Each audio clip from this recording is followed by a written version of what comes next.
What kind of hate makes a person break a woman's legs just because she showed kindness to someone?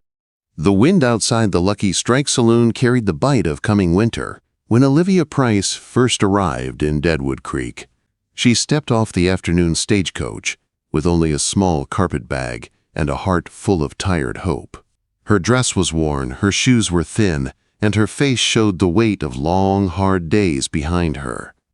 She had nowhere else to go, so she prayed this rough little town would give her a chance. Her first stop was the Silver Dollar Saloon, the biggest place in town. The owner looked her up and down and shook his head. He told her she was too refined for his saloon and sent her to the Lucky Strike down the street. The Lucky Strike was smaller and rougher. It smelled of whiskey, sweat, and dust, and the floor was covered with sawdust to soak up spills and fights. Still, the owner, Dorothy Campbell, saw something in Olivia's eyes. Without asking questions, she gave her a job.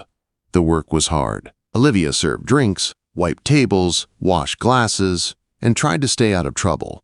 Men were loud, some rude, some lonely, but she treated every person with respect. She needed this job. She needed a start. She needed a place where she could rebuild herself. 2 weeks later, everything changed. The saloon door swung open late one afternoon, and all voices went quiet at once. A man stepped inside, tall enough that he had to duck a little under the doorframe. Jason Baker. People whispered his name like they were speaking of a storm. He was a mountain man who lived alone in the high country. Some said he wrestled bears. Some said he had killed men with his bare hands. Some said he was part legend, part ghost. His shoulders were wide, his face rugged, with streaks of gray in his dark hair even though he did not look old. His pale blue eyes were steady, serious, and watchful.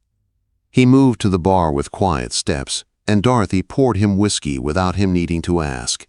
Olivia tried not to stare as she cleaned nearby tables, but when Jason lifted his glass, his eyes met hers. There was no hunger, no mockery, no rude smirk like so many other men. His gaze was respectful and calm. Later, when she refilled his drink, he gave her a small nod. "Thank you, miss." It was only 2 simple words, but no man had spoken to her with such care in a long time. "You're welcome," she replied softly. From that day on, Jason returned to the Lucky Strike every few days. He always sat at the same spot at the end of the bar. He never drank too much, never caused trouble, never spoke badly about anyone. And every time Olivia served him, he thanked her like she mattered. Those small moments began to warm a place inside her that she thought had died long ago. But not everyone liked seeing Jason and Olivia speak to each other. The Morrison brothers were wealthy, cruel men in town. Daniel was the eldest, soft from a life of comfort, with a temper that rose fast. Philip was the mean one, lean with a dangerous look, known for fights and time in prison. Their cousin James had come from Chicago, dressed fancy, but his smile was cruel. It happened one Thursday night. Jason was not there. The brothers had been drinking for hours. Olivia tried to avoid them, but Dorothy sent her to collect their empty glasses.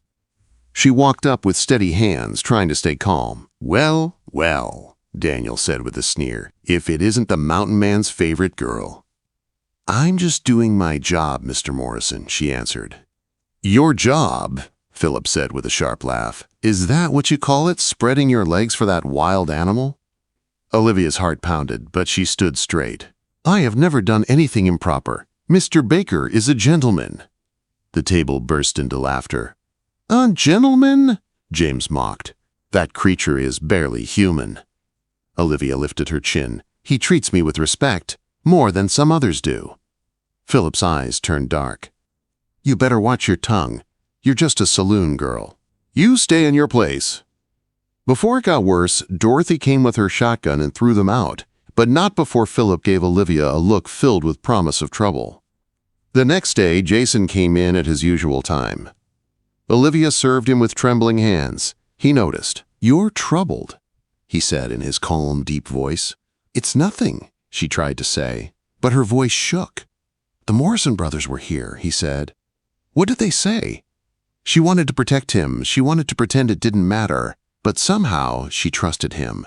"They called me names," she whispered. "Said ugly things about us." Jason's jaw tightened. "And how did you respond?" "I told them you were a gentleman." "That you treated me with respect." A softness touched Jason's eyes for the first time. "You defended me."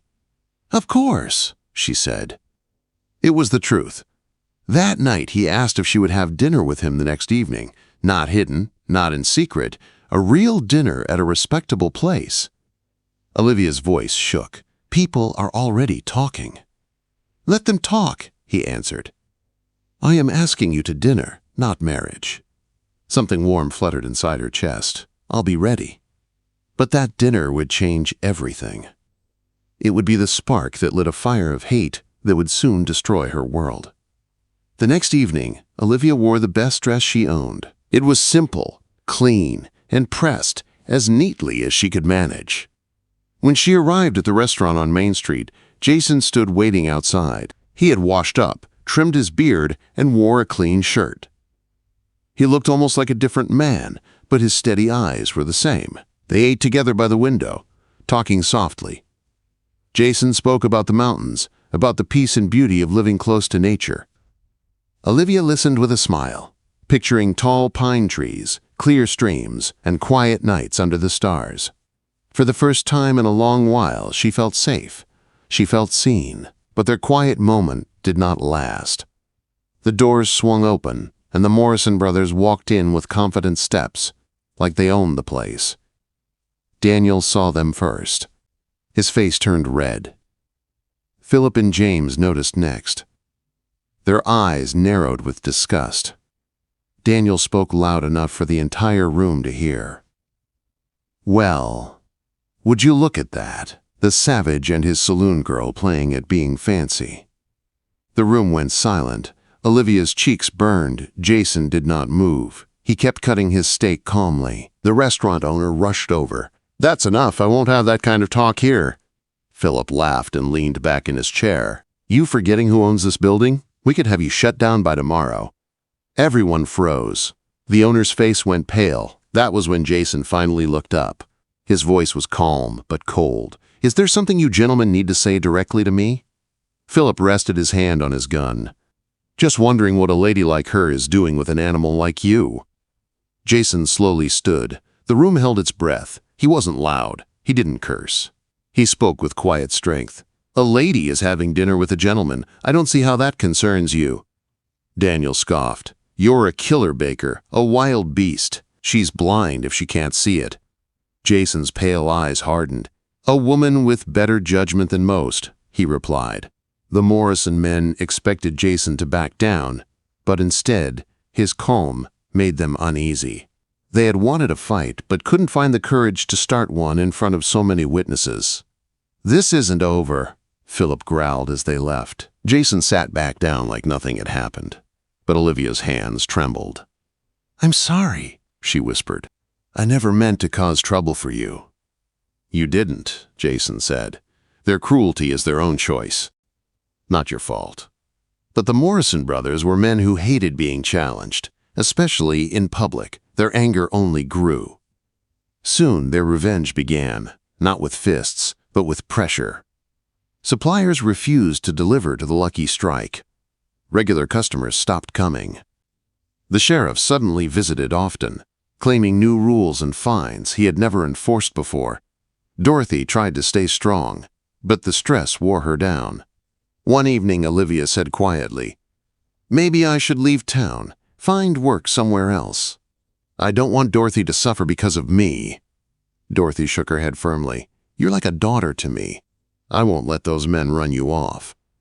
But deep inside, Olivia knew things were getting dangerous. Jason continued visiting the saloon, but Olivia could feel eyes watching them. One afternoon, when she served him his whiskey, she said in a low voice, "You should stop coming here. They'll use your visits to hurt Dorothy further." Jason looked at her with calm intensity. "Is that what you want, for me to stay away?" She hesitated. "No, but what I want doesn't matter." "It matters to me," he answered. Then came the moment that changed everything. Jason leaned forward slightly. His voice was low but steady. "Miss Price, would you consider leaving this town? Leaving all of this cruelty behind? Come with me to the mountains." Olivia stared at him in shock. What are you asking?" He held her gaze. "I'm asking if you would marry me. I can take care of you, protect you, give you a life free from this pain." Tears filled her eyes. "You don't even know my past. I'm not pure. I've made mistakes." Jason reached across the table and gently took her hand. "I don't care about your past. I care about the woman you are now." His words broke something open inside her, something she had kept locked for years. "I need time," she whispered. "You can have it, but don't take too long," he said softly. "I fear things will get worse soon." He was right. The very next day, trouble found her. The Morrison brothers sent a group of drunk men to the saloon. They taunted Olivia, spit insults, and one of them grabbed her in front of everyone. Dorothy arrived with her shotgun, forcing them to leave, but their message was clear. Olivia was no longer safe. That night, after the bar closed, Olivia found Jason waiting outside with his horse. "Yes," she told him. "Yes, I'll leave with you. I'll be your wife."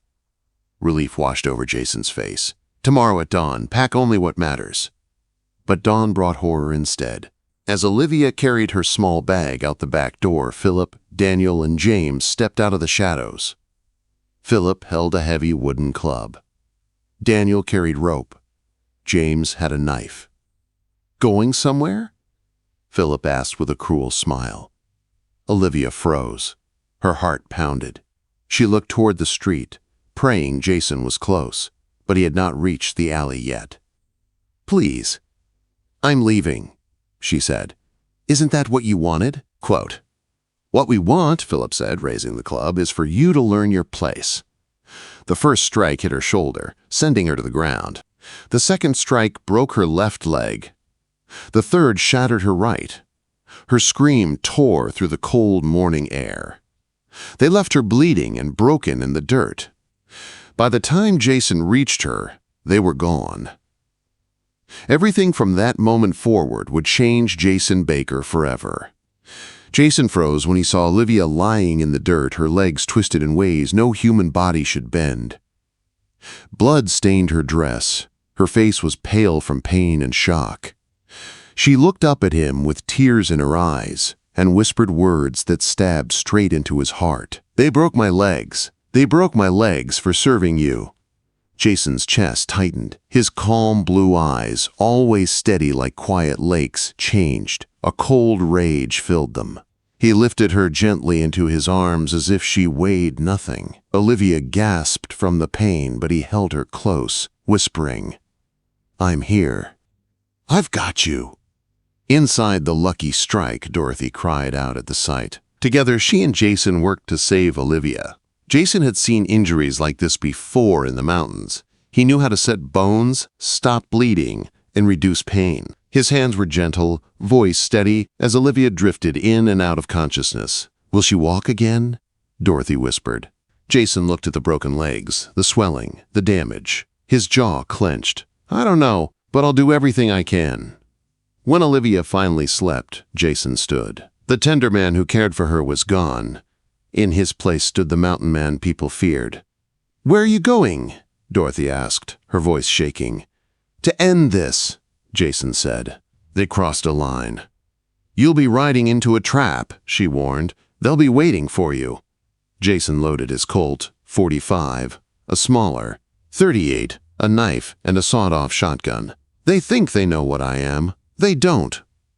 Before leaving, he knelt by Olivia's side. Her eyes fluttered open. "Jason, don't become a monster because of me," she whispered weakly. "Promise me." He kissed her forehead. "I promise I will come back to you. Justice, not madness. I swear it."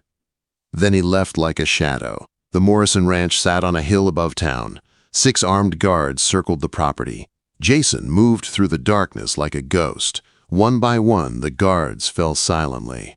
By the time he reached the house, 6 men lay on the ground and no one had even cried out. Inside, he heard voices. The Morrison brothers and another man sat around a table, laughing, drinking, bragging. Did you hear her scream when I broke her legs?" Philip laughed. "Like a dying animal." Jason stepped into the doorway. His voice was calm. "Good evening, gentlemen." Their faces twisted in shock. Guns reached for, chairs scraped, curses shouted. But Jason moved first. In seconds, the room turned into chaos. When silence finally settled, the Morrison brothers lay defeated, begging, shaking, crying, no longer proud, no longer mighty. Jason didn't act with wild anger, but with cold, controlled justice. When he rode back to town, the Morrison family would never harm anyone again. He returned to the Lucky Strike just before sunrise. Dorothy waited at the door. Her eyes went to the blood on his clothes. "It's done," he said. She nodded once. She did not cheer, she did not judge, she simply understood. Jason went upstairs. Olivia looked frightened when she saw the blood on him, but he knelt beside her and took her hand. "They won't hurt you ever again," he said softly. "Or anyone else."